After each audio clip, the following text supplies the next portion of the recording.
Hey guys, I've been working on this piece in the background for months now, so I'm super excited to finally show it to you. So let's get right into it. I'm starting with Joker here, and no, not that Joker, this guy. I'll make a wire skeleton and cover that with Cosclay. I like working from the feet up and adding all the details before moving to the next part. After making his stylish boots, I'll add more clay to form the pants. Then I'll add a bunch of clay strips that get smoothed into the pants to form wrinkles.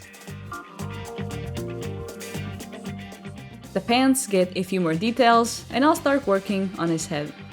I don't have footage of making the face, since I ended up remaking it like 5 times, and at one point I gave up on filming it. He is wearing a nice vest, so I'll add 2 rolled out pieces and smooth them together. All of his clothes are leather, so of course this also gets a bunch of wrinkles. And I'll lightly draw in some details with a metal tool. Honestly, I don't know what these are supposed to be, but I'll add on some small strips of clay. These also get a few buttons in them. Then I'll go over it with isopropyl alcohol to smooth out everything and give it a first bake. Now I can make his coat without ruining everything else. I'll start by adding a big piece of rolled out clay and then cut it down to the right size. I want the coat to be flying open on the bottom, so I'll hold it in place for now with some foam that can be baked at low temperatures. And he also gets 2 little hands and some coat details. The hand might look a bit weird for now, but he'll be holding a mask later. Then I'll add very thin pieces of clay all over the coat. People often say I make sculpting look easy, but that's just because you only see the good parts. This is actually my second time sculpting Joker. I already finished him and painted him, but didn't like it, so I started over. Lastly, I'll add a high collar, and we can move on to painting. Everything gets a base layer of black. Then I'll go over the erased parts of the pants with a lighter gray to bring out the wrinkles. The coat also gets a slightly lighter highlight in between the strips. And the coat wrinkles also get a highlight. His shoes get painted a dark brown, nothing too exciting, but his gloves get a nice dark red color. The vest gets painted a bit lighter, slightly blue tone, and the little buttons gold. Lastly, I'll cover his outfit with a satin varnish. Ooh, looking cool, Joker! Next up is Joker's persona, Arsene, starting with a ridiculously big armature here and building him from the legs up. If you aren't familiar with the Persona games, you might be a bit confused of what I'm making here. Joker, who I made earlier, is one of the characters in the game, and each character has their own persona, which are physical manifestations of their psyche used for combat. I am Arsene, the other you who exists within. Basically, Joker can summon this big guy to fight with him. Arsene is a stylish fella, and he's wearing these layered, I don't know if you can even call them pants. I'll add a bunch of wrinkles behind the knees, since that's where the pants usually crease. Then the pants get these fancy flaps on the sides that make it look like he skips everything but upper leg day at the gym. His shoes also get wrinkles and some spikes. He is missing his heels at the moment, but I don't want to ruin them, so I'll add those last. He is also wearing a vest, so I'll make it in a similar way to Joker's. This one has a lot of rivets though, that will be tied together with some clay string.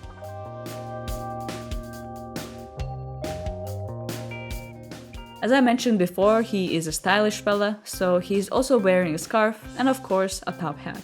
It's a hollow hat though, so I'm making it with the help of my professional tools like this big paintbrush. Then I'll take it off and blast it with a heat gun before adding more details. This then gets attached to his head. Then he gets 2 of whatever these are, and I'll give him a first baking. In the meantime, let's work on his wings. I got this metal wire sheet that I thought I could cut easily, but I could not. So I had to go and cut each wire on its own. This will hold the shape of the wings, and I will attach a wire to it so I can later attach it to the sculpture. I already finished a whole wing, but I don't like it and the shape is wrong, so let's start over again. The metal gets covered in Sculpey Bacon Bond so the clay has something to grip to. And I'll cover everything with a layer of clay. Then I'll start adding the first layer of feathers on the bottom and smooth them into the base layer of clay. And then I'll add another layer and do the same thing, smoothing the clay in a way that the feathers overlap each other. This, of course, took forever to do, but once I was done, I did it one more time. Then I'll go over each feather and give it some texture. This time I tried doing less angel wing and more regular feather.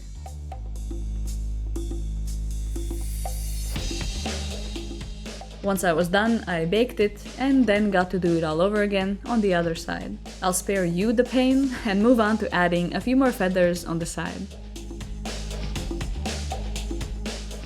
And more clay on the top part to create a spine that holds everything together. While working on this, I thought I would never make a wing character again, but now I already want to do it again. And besides, now I have a whole wing already made, so maybe I'll use it for something.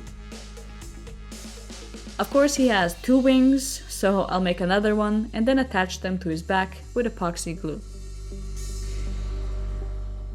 This isn't enough to hold them though, so I'll also add epoxy sculpt on the wings and his back to help hold the weight. This then gets covered with his jacket. And while we're at it, I'll start working on the jacket too, cutting out this zigzag shape on the bottom. I need to add his hands to finish the jacket, so I'll make a tiny hand armature and cover it with clay. It's very wonky, but I just need something to work on. So I blasted it with a heat gun and then added more clay on top to actually shape it.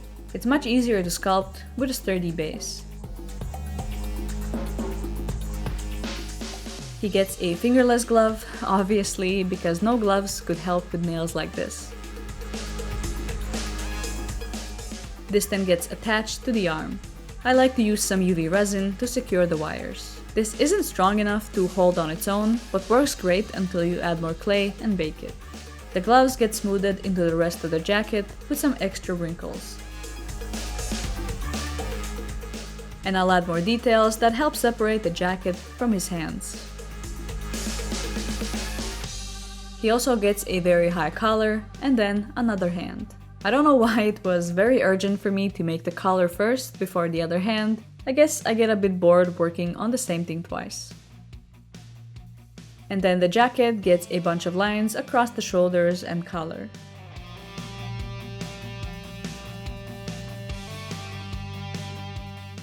I'll also add a bunch of these little balls that will turn into rivets.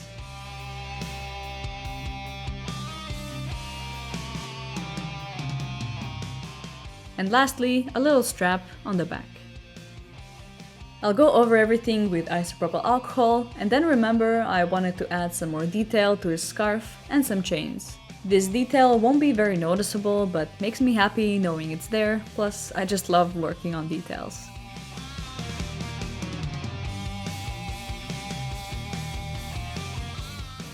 After baking, I'll fire up my airbrush just to realize my paints suck and order new ones.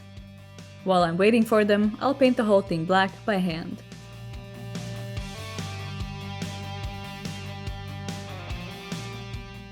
And then go over the jacket and pants with a dark red.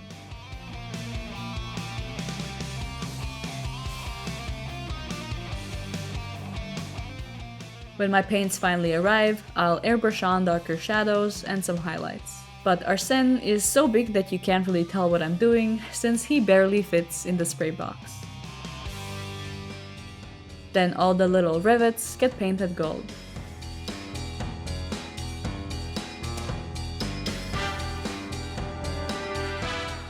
The scarf gets a few layers of white and then also gold on the little details I added earlier.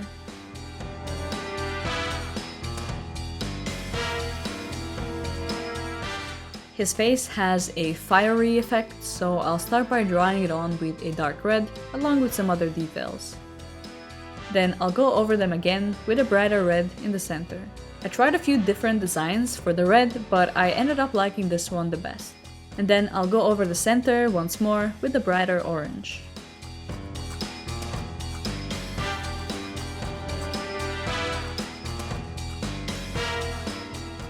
His wings are black, so to bring out the details, I'll go over them with a light blue dry brush.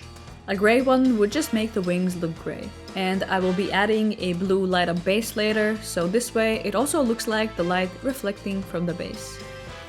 Then the strings on the vest and also the hat get painted the same red as his outfit and the little rivets gold. Lastly, I'll cover everything except the wings with a satin varnish, or so it says on the label, but it's actually quite shiny. I'll be making the base out of resin, so first I have to make a mold. I'm using monster clay for this, which is a clay that never cures. You heat it up, shape it, and once it cools down, it holds its shape very well. I'll start by making a round base and adding more clay pieces that get smoothed together to form flames. I'll also measure where I want the sculptures to stand and add more clay so I have somewhere to hide the wires. I could have made the flames a bit more sharp though. Since the flames are blue, this very smooth look can also make it look like it's water instead. And I'll add more heat to smooth out any tool marks. I hot glued a cardboard wall around the clay. Silicone is very thick and dries quickly, so cardboard is enough to hold it. Then I'll mix up some silicone and pour it in. I ended up being just a tiny bit short, so I mixed a small amount of old silicone I had left over from something and poured it on top. I guess it was very old, or I mixed it wrong and it didn't cure properly. So we'll take this off, clean it, and fill the holes with some quick seal. This is not a good option because it doesn't actually stick to the mold properly and comes off easily. But it was enough for the small moment I needed it there for. I lost some footage here, but I mixed up blue epoxy resin and added a thin layer to check if the mold is leaking. Then I added another layer, just a tiny bit darker and less opaque, and then another even darker one. Once the resin has cured, I'll take it out of the mold and clean up the holes where the wires will go through.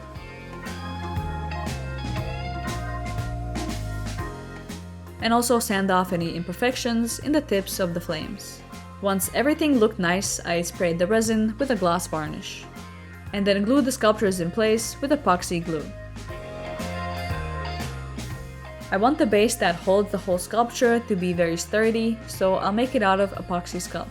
I'll roll out the base shape and then add a strip all around that will be elevating the resin a bit, so I can add lights under it and have them diffuse nicely. And I'll also add the main wall that will be going around the resin. Once this has dried, I'll add clay around it to give it a nicer shape. I made the base quite bulky because the sculpture is very large and wide, and it just looks better this way. After baking, I'll sand it a bit and paint it black. This also gets a gloss varnish. Then I got hungry and had a quick snack. And I'll use the reflective paper from my snack and glue it on the bottom of the base. I wanted to use foil at first, but this seemed to reflect the lights a bit better for some reason.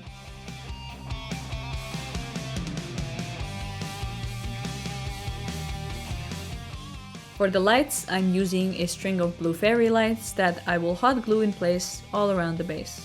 I'm trying my best to glue them down in a way where all parts of the base have some, so there aren't any weird dark spots. Lastly, I'll glue the resin in place with epoxy glue, and that's it.